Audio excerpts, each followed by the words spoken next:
नमस्कार, नादी टीवी में आपका बहुत स्वागत है और मैं हूं आपके साथ अनुपमा खोपरी। और बुलेटिन की शुरुआत करते हैं राजधानी भोपाल की बड़ी खबर के साथ, जहां सीएम शिवराज सिंह चौहान आज प्रदेशवासियों को सौगात देने जा रहे हैं। आज कई लोक स्मारकों का भूमि पूजन और लोकार्पण किया जाएगा, जहां सीएम शिवराज सिंह चौहान वर्चुअली भूमि पूजन और लोकार्पण करेंगे। कामतगिरी परिक्रमा पर अटल स्मारक, पशुपतिनाथ लोक, रानी अवंतीबाई स्मारक, नर्मदा महालोक और साथ ही नागलवाड़ी लोक का भूमि पूजन आज सीएम शिवराज सिंह चौहान के द्वारा किया जाएगा, जहां 616 करोड़ 99 लाख के कार्यों का भूमि पूजन होगा और साथ ही पर्यटन के 3 विकास कार्यों का लोकार्पण भी सीएम शिवराज सिंह चौहान करते नजर आने वाले हैं। आपको बता दें कि प्रदेश में 13 कार्यों का भूमि पूजन भी यहां पर सीएम शिवराज सिंह चौहान के द्वारा किया जाएगा। तो बेहद ही खास कार्यक्रम, जहां पर आज प्रदेशवासियों को सौगात देते नजर आएंगे। देखिए, चुनाव को काफी कम समय बचा, ऐसे में सीएम शिवराज सिंह चौहान लगातार जनसभा को संबोधित करते नजर आते हैं और उसके साथ ही साथ लोकार्पण और भूमि पूजन भी करते नजर आते हैं। विकास कार्यों की सौगात प्रदेशवासियों की और साथ ही जनता को देते नजर आते हैं, जिससे साफ जाहिर होता है कि किस प्रकार से बीजेपी की ओर से सीएम शिवराज सिंह चौहान की ओर से आकर्षित करने का यहाँ पर पूरा प्रयास किया जा रहा है। और काफी कम समय बचा है चुनाव को, और ऐसे में बीजेपी हर वो कवायद कर रही है जिससे कि जनता को अपनी ओर लुभाया जा सके, आकर्षित किया जा सके। और इसी के चलते लगातार भूमि पूजन और लोकार्पण का दौर अब शुरू हो चुका है और अब से कुछ ही समय के बाद में 1-1.5 हफ्ते के अंदर आचार संहिता लग जाएगी, जिससे कि जो चुनावी जनसभाएं होगी उस पर रोक लग जाएगी। और इसी के मद्देनजर अब सीएम शिवराज सिंह चौहान हर दिन जनसभा को संबोधित कर रहे हैं, लोगों से सीधा कनेक्ट करने की कोशिश कर रहे हैं और साथ ही साथ लोगों को सौगातें देते भी नजर आ रहे हैं। और इसी के उपलक्ष्य में आज कई लोक स्मारकों और तमाम जो स्थान है, अटल स्मारक हो, अवंतीबाई स्मारक, इसका भूमि पूजन और लोकार्पण भी मुख्यमंत्री शिवराज सिंह चौहान करते नजर आएंगे। तो 616 करोड़ 99 लाख के कार्यों का आज सीएम शिवराज सिंह चौहान भूमि पूजन करने वाले हैं। उसके साथ ही पर्यटन के 3 विकास कार्यों का लोकार्पण भी मुख्यमंत्री शिवराज सिंह चौहान के द्वारा किया जाएगा। और देखिए, जब भी सीएम शिवराज सिंह चौहान अपनी जनसभा को संबोधित करते हैं, उस दौरान उनका एक बयान भी सामने आया था, जिसमें उन्होंने कहा था कि मैं सरकार नहीं बल्कि परिवार चलाता हूं और इसी परिवार के लिए लगातार विकास कार्यों की सौगातें मुख्यमंत्री शिवराज सिंह चौहान देते नजर आ रहे हैं। वहीं दूसरी ओर एक और तो जनसभा की ही जा रही है, लेकिन दूसरी ओर तमाम रणनीतियां भी बनाई जा रही है।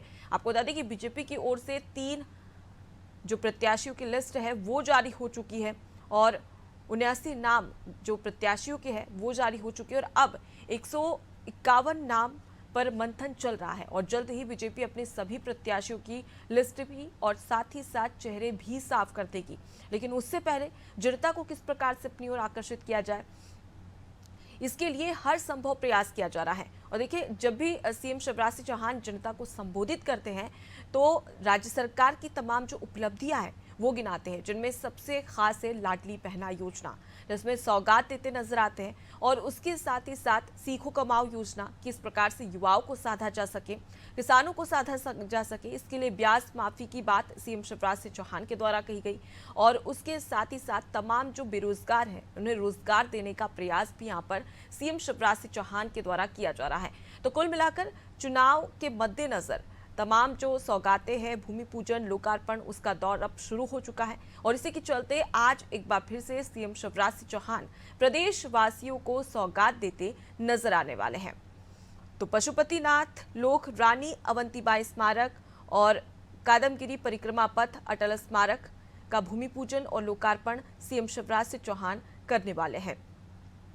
देखिए, अगर हम बात करें तो केंद्रीय नेतृत्व लगातार मध्य प्रदेश में आ रहा है। हाल ही में प्रधानमंत्री नरेंद्र मोदी जबलपुर पहुंचे थे, जहां पर उन्होंने रानी दुर्गावती बाई की स्मारक का शिलान्यास किया था और इसी के मद्देनजर तमाम जो बड़े वादे थे, घोषणाएं थी, वो भी की गई थी। और इसी के चलते अब सीएम शिवराज सिंह चौहान का आज तमाम कार्यक्रमों में शामिल होना, और आपको बता दें कि वर्चुअली भूमि पूजन और लोकार्पण सीएम शिवराज सिंह चौहान करने वाले हैं। और ऐसे में नर्मदा महालोक और नागलवाड़ी लोक का भूमि पूजन भी सीएम शिवराज सिंह चौहान करते नजर आएंगे। अगर 2018 के विधानसभा चुनाव की बात कर ली जाए तो देखिए 2018 में 109 सीटों पर सिमट कर रह गई थी बीजेपी। अब ऐसे में इस बार ऐसा कोई रिस्क नहीं लेना चाहती है, इसलिए हर वर्ग विशेष को यहां पर भाजपा और सीएम शिवराज सिंह चौहान साधते नजर आ रहे हैं। हर वो कोशिश की जा रही है कि किस प्रकार से जनता को अपनी ओर आकर्षित किया जा सके, लुभाया जा सके, और इसी के चलते हर वो प्रयास, हर वो कवायद, हर वो जद्दोजहद यहाँ पर सीएम शिवराज सिंह चौहान करते नजर आ रहे हैं। तो चाहे प्रत्याशियों की लिस्ट जारी करने की बात हो, चुनावी बिसात बिछाने की बात हो, केंद्रीय नेतृत्व का लगातार मध्य प्रदेश में आने की बात हो, बीजेपी हर वो कोशिश कर रही है जिससे कि मध्य प्रदेश में एक बार फिर से सत्ता में काबिज हो सके। और ये भी कहा जा रहा है कि 18 सालों से सीएम शिवराज सिंह चौहान की सरकार है। ऐसे में बीजेपी दावे कर रही है कि इस बार भी पूर्ण बहुमत के साथ में सरकार बनाएगी, और साथ ही साथ ये भी कहा जा रहा है बीजेपी की ओर से कि इस बार 150 पार। तो सीधे तौर पर यह कहा जा रहा है कि बीजेपी 150 सीटों पर जीत हासिल करने वाली है, और इसी के चलते यह स्मारक और लोकार्पण किया जा रहा है, भूमि पूजन किया जा रहा है, जिससे कि जनता आकर्षित हो सके। और साथ ही वो भी कोशिश की जा रही है कि जो मध्य प्रदेश की जनता है उसे किस प्रकार से सशक्त बनाया जा सके, और किस प्रकार से उसकी जो आर्थिक स्थिति है वो मजबूत की जा सके। इसी के लिए लगातार सीएम शिवराज सिंह चौहान की ओर से प्रयास किए जा रहे हैं। ज्यादा जानकारी लेके हमारे साथ में विशेष संवाददाता वैभव गुप्ता राजधानी भोपाल से लाइव जुड़ गए हैं। वैभव, सीएम शिवराज सिंह चौहान हर वो कवायद करते नजर आ रहे हैं क्योंकि अब से एक हफ्ते के बीच में ही आचार संहिता लागू हो जाएगी। ऐसे में जनता से सीधे कनेक्ट होना और साथ ही उन्हें आकर्षित करना, और इसी के चलते आज भी वर्चुअली तौर पर लोकार्पण और भूमि पूजन सीएम शिवराज सिंह चौहान करने वाले हैं। अनुपमा, जैसी सोर्सेज से खबर मिली है, एक हफ्ते का वक्त शायद नहीं है, केवल 2 से 3 ही दिन का ही वक्त अब सरकार के पास बाकी है, और कभी भी मध्य प्रदेश में विधानसभा चुनाव की आदर्श आचरण संहिता लग सकती है। उससे पहले सरकार अपने सभी कामकाज को निपटाने में लगी हुई है। तो आज 1000 करोड़ से ज्यादा के विकास कार्यों की जो सौगात है वो प्रदेश की जनता को मुख्यमंत्री शिवराज सिंह चौहान देने जा रही हैं। 3 स्थानों पर लोकार्पण किया जाएगा, वहीं दूसरे जो स्थान है वहां पर शिलान्यास किया जाएगा। चित्रकूट में कामदगिरी जो परिक्रमा पथ है उसका आज मुख्यमंत्री शिवराज सिंह चौहान कार्यक्रम का शिलान्यास करने जा रहे हैं। इसके साथ ही कई पशुपतिनाथ मंदिर की हम बात करें, उस परिसर लोग की बात करें, वहां पर भी मुख्यमंत्री शिवराज सिंह चौहान का कार्यक्रम है। तो आज मुख्यमंत्री शिवराज सिंह चौहान के कई सारे कार्यक्रम हैं, और आज पूरे प्रदेश भर में ही मुख्यमंत्री शिवराज सिंह चौहान हमें विकास कार्यों का सौगात प्रदेश की जनता को देते हुए आएंगे। सबसे ज्यादा 3 पर्यटन विकास निगम के कार्यक्रम है, उसके साथ ही नगरीय विकास विभाग के भी कई सारे जो कार्यक्रम है उसकी सौगात आज प्रदेश की जनता को मिलने जा रही है। जो सोर्सेज मिली, खबर ही मिली है सोर्सेज से निर्वाचन आयोग की, वो कह रहे हैं कि 8 तारीख या फिर 7 तारीख को मध्य प्रदेश में चुनावों की आचरण संहिता लग सकती है। तो उससे पहले सरकार सौगातें दे रही है। कल भी हमने देखा किस तरीके से करोड़ों रुपए के विकास कार्यों की सौगात दी गई। तो आज भी कुछ इसी तरीके से मुख्यमंत्री शिवराज सिंह चौहान प्रदेश की जनता से संवाद भी करेंगे, उन्हें सौगातें भी देंगे, उन्हें बताएंगे कि भाजपा सरकार किस तरह से काम करती है और काम करना चाहती है। वैभव, तो एक बार फिर से सीएम शिवराज सिंह चौहान जनता को राज्य सरकार और केंद्र सरकार की उपलब्धियां गिनाते नजर आने वाले हैं। मैं आपके पास लौटूंगी, आगे भी आपसे बड़ी खबर पर अपडेट लेंगे। तो देखिए, सीएम शिवराज सिंह चौहान के द्वारा आज प्रदेशवासियों को सौगात दी जा रही है और कम ही समय बचा है आचार संहिता लगने में, और ऐसे में हर वो जद्दोजहद यहाँ पर बीजेपी की ओर से की जा रही है जिससे कि जनता को आकर्षित किया जा सके। राजधानी भोपाल से एक और बड़ी खबर सामने आ रही है, जहां विधानसभा चुनाव को कम ही समय बचा और इसी के मद्देनजर बीजेपी का विधानसभा चुनाव पर फोकस है। चुनाव से पहले मध्य प्रदेश में केंद्रीय मंत्री सक्रिय हुए हैं, जहां केंद्रीय मंत्री अनुराग ठाकुर का मध्य प्रदेश दौरा है। रीवा, कटनी और भोपाल का दौरा करेंगे, जहां पर प्रबुद्ध जन सम्मेलन को संबोधित भी यहां पर अनुराग ठाकुर करने वाले हैं। सीधे रुक कर लेते हैं, हमारे साथ में लगातार वैभव जुड़े हुए हैं। वैभव, विधानसभा चुनाव को बहुत कम समय बचा है, ऐसे में केंद्रीय नेतृत्व लगातार मध्य प्रदेश आ रहा है। कल जबलपुर के दौरे पर प्रधानमंत्री नरेंद्र मोदी थे और अब केंद्रीय मंत्री अनुराग ठाकुर। बिल्कुल, जिस तरह से पिछले 1.5 महीने से हमने मध्य प्रदेश को लेकर जो तस्वीर है वो बदलते देखी है, तो कहीं ना कहीं इसमें केंद्रीय नेतृत्व का एक बहुत बड़ा रोल इसमें माना जा सकता है। जब से अमित शाह ने मध्य प्रदेश चुनाव की कमान संभाली है उसके बाद से रंग रूप ही मध्य प्रदेश भाजपा का बदलता हुआ नजर आया। कई केंद्रीय मंत्री हमें नजर आए, जन आशीर्वाद यात्रा में भी देखा हमने, यूपी की सरकार के मंत्री नजर आए, विधायक नजर आए, गोवा के विधायक नजर आए, अन्य राज्यों में जहाँ पर बीजेपी की सरकार है वहाँ के जनप्रतिनिधि मध्य प्रदेश में नजर आए और जनता से आशीर्वाद मांगा और ये भी बताया कि मध्य प्रदेश किस तरह से आगे बढ़ रहा है। तो केंद्रीय मंत्री अनुराग ठाकुर 3 जगहों पर मध्य प्रदेश में रहेंगे। 12 बजे वो रीवा पहुंचेंगे, इसके बाद 2:30 बजे वो कटनी जाएंगे, कटनी में प्रबुद्ध जन सम्मेलन को संबोधित करेंगे और करीबन रात को 8 बजे एक निजी यूनिवर्सिटी है वहाँ पर केंद्रीय मंत्री अनुराग ठाकुर का कार्यक्रम है, वहाँ पर वो युवाओं से संवाद करेंगे। हालांकि जी कार्यक्रम निजी यूनिवर्सिटी का है, लेकिन जब कार्यक्रम में जाएंगे केंद्रीय मंत्री अनुराग ठाकुर तो भाजपा सरकार की योजनाओं पर ही चर्चा की जाएगी, युवाओं को आगे बढ़ाने के लिए सरकार किस तरह से काम करे उस पर ही चर्चा होगी। जी, तो मैं आपके पास लौटूंगी वैभव, आगे भी आपसे खबर पर अपडेट लेंगे।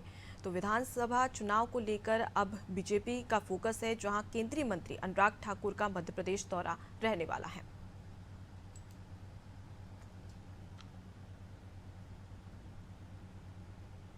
इधर मध्य प्रदेश में विधानसभा चुनाव को लेकर इलेक्शन कमीशन भी अलर्ट है। आपको बता दें कि आचार संहिता को लेकर अलर्ट है निर्वाचन आयोग, जहां अंतिम दौर में निर्वाचन आयोग की तैयारियां हैं।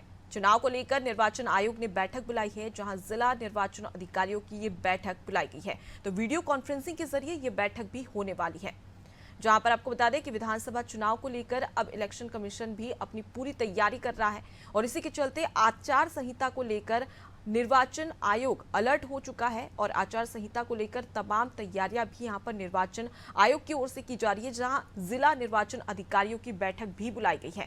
सीधे कर लेते हैं, वैभव लगातार हमारे साथ में जुड़े हुए हैं। वैभव, जिला निर्वाचन अधिकारियों की बैठक बुलाई गई है, कब से ये बैठक शुरू होने वाली है और क्या कुछ चर्चा होगी आचार संहिता को लेकर, इलेक्शन को लेकर? दिन में 12:30 बजे वीडियो कॉन्फ्रेंसिंग के माध्यम से इस बैठक की शुरुआत होगी। इसमें मतदान से जुड़े हुए सभी प्रमुख अधिकारी शामिल होंगे। मीडिया के जो नोडल अधिकारी है वो भी इस वीडियो बैठक है इसमें वीडियो कॉन्फ्रेंसिंग के माध्यम से शामिल होंगे। यहाँ पर मुख्य निर्वाचन पदाधिकारी अनुपम राजन सभी से तैयारियों को लेकर चर्चा करेंगे, कहीं किसी तरह की कोई कमी तो नहीं रह गई।